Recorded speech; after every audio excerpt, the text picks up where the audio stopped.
చేసిన సంఘటన ఘటనలో మా పాప రామకృష్ణ అంత దారుణంగా ఇంట్లోకి వచ్చి గొంతు కోసిన చూస్తున్న పోలీసుల వారు కానీ ఎవరే కానీ ఇంత దారుణంగా చూస్తున్నారు. ప్రభుత్వం స్పందించలేదు. నా కూతురు జరిగిన అన్యాయాన్ని మరొకరికి జరగకుండా నిందితుడిని వెంటనే వెనకాడు చేయాలి. అట్లా చేయలేదు. ఊరిక బుల్లెట్ వెనకాడు చేసినామని చెప్పి బుల్లెట్ ఊరిక చూసి వాడిని కేసులో కూర్చోబెట్టి ఎవరు వెనక ఉన్నారో వాళ్ళని బెత్తలు ఎవరున్నాయని వెంటనే నిందించాలని ప్రభుత్వాన్ని కోరుతున్నాం. ప్రభుత్వం ఇంత చరణంగా ఇంత మహిళలకు రచన మహిళలు బయటకు తిరగాలంటే రచన లేదు. ఇంటికి కాపలా ఉండాలా అంటారు పోలీసులు. ఒక ఇంటికి పోలీసు పెట్టాలన్నా బందోబస్తు అంటారు. అట్లా పెట్టమల్లా రచన కలిపిమంటున్నాం. ఈ జరిగిన కంట్రీలో ఒకరిని ఎనకాడ చేసి మనం ఆడి మీద బయటకు బాగా శివచంగా వెళ్తుంది. ఎందుకు వెళ్ళగదు? ఇంత దారుణంగా చేస్తే ఎందుకు చర్యలు తీసుకోలేదు? మేము చేస్తామని ఏమి హామీ ఇచ్చినారు? వచ్చినారు, చేతులు దొరుకుకొని వెళ్ళిపోయారు. ఏమి హామీ లేదు. ఇలా ఎస్పీ గారు ఒక మాట చెప్పారు, నీకు ఒక రోజు టైం ఇస్తున్నాను, నీ కూతురు తిరిగి అన్నయ్య వెనక్కి తీస్తానని. ఇంతవరకు స్పందించలేదు. ఇలాంటి ఘటన ఎవరు జరగకుండా ఉండాలంటే ఈ నిందితుని వెనకాడు చేస్తే మిగతా ఆడపిల్లలకు అందరికీ న్యాయం జరిగినట్టు ఉంటుంది. పోలీసు వారు అంటారు, ఒక మాట అంటున్నారు, ఎఫ్ఐఆర్ 2 రాసినా ఈ సెలవు మళ్ళీ ఒక ఇద్దరు పేర్లుంటే కేసు బలం.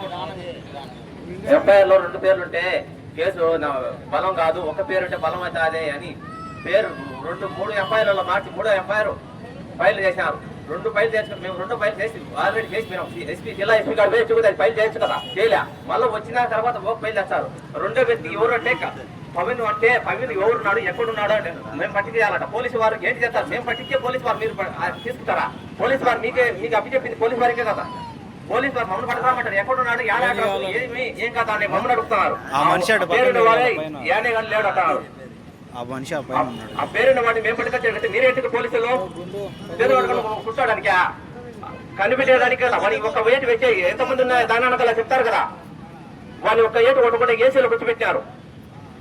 మళ్ళీ ఆ పేరు కలవడం లేదు అంటే మీరు కనిపెట్టాలా? మీకేంటికి ఉద్యోగాలు ఇచ్చింది పోలీసు వారు? మేము కనిపెట్టేదానికి అయితే మీకు ఏంటికి?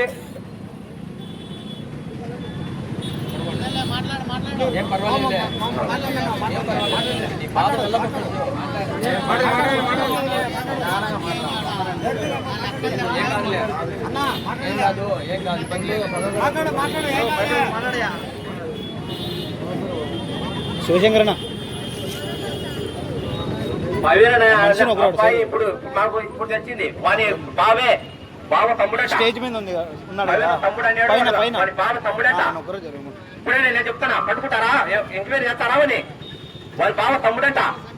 అతను రెడ్డి గారు అబ్బాయి, వాళ్ళ అక్క రెడ్డి గారు అబ్బాయితో లేచిపోయింది. వాళ్ళ అడ్రస్ బుక్ మళ్ళా చెప్తున్నా, ఎంక్వైరీ చేస్తారా? చేరు మేము చెప్పాలి. ఇప్పుడు అన్ని మేమే తీర్చి లోపల వేయాలా?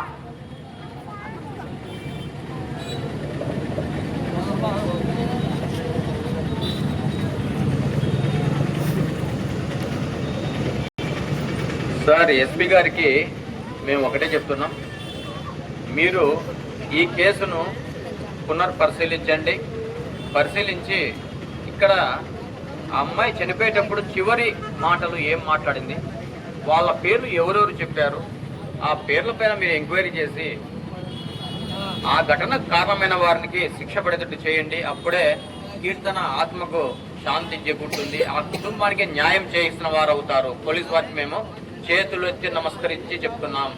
ఈ కేసును మళ్ళీ పునర్పరిశీలించి ఎవరెవరి పేర్లు మీరు తీసేశారో వాళ్ళ పేరు మళ్ళీ చేర్చాలని కూడా మిమ్మల్ని మేము అర్థిస్తున్నాం సార్. దయచేసి ఈయన మాట్లాడే మాటలు ఆయన బాధను అర్థం చేసుకుంటారని కూడా ఆశిస్తున్నాను. Thank you. ఇక్కడికి వచ్చిన ప్రతి ఒక్కరికి పేరు పేరున ధన్యవాదాలు తెలియజేస్తున్నాను. రామకీర్తనకు న్యాయం జరగాలి, న్యాయం జరగాలి.